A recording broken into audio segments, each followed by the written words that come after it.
My name is David H, and I'm a student at Blue Stamp. This is my project, the IR robot. This milestone is my second milestone. For my first milestone, it was just building the chassis. This milestone was getting the car to work for obstacle avoidance. So what did that entail?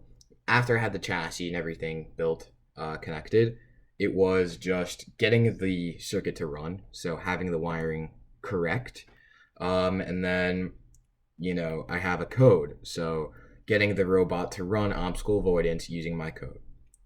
So what is obstacle avoidance? How does it use the IR sensor to do that? And what exactly does it do? So obstacle avoidance, and like you can hear in the title, is simply just, avoiding obstacles. So my car, what does it do? It is typically moving straight, and if something comes within 1 centimeter of it, it turns, allowing it to avoid the obstacle. So how does it do this? Using the IR sensor.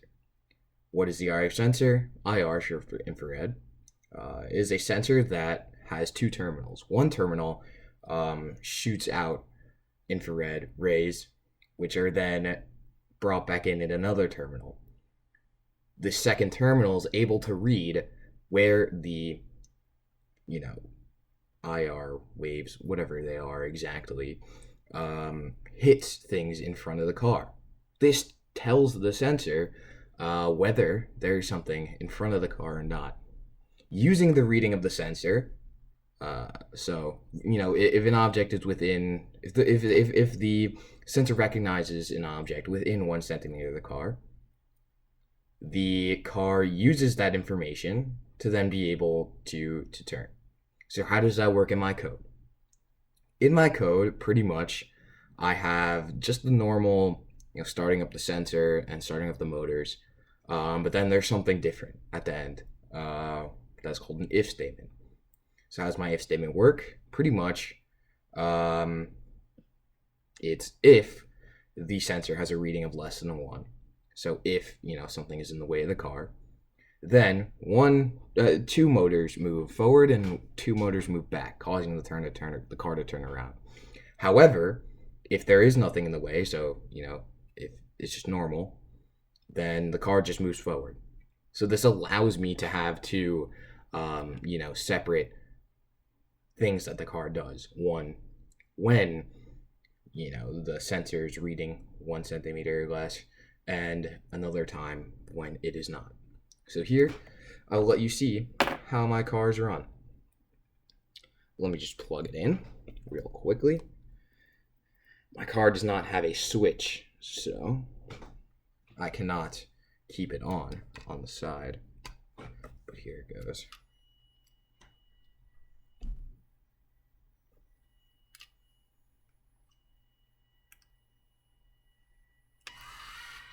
Alright, so as you can see, all 4 motors moving in the same direction.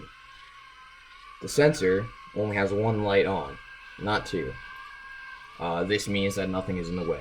Now, when I put my hand in front of the sensor, I don't know if you can tell, but 2 motors move forward, 2 motors move back. And then, the 3-second delay, and then they continue all moving forward again. See, right there. 1 moving forward, 1 moving back to ball moving forward. So that is pretty much how my robot works.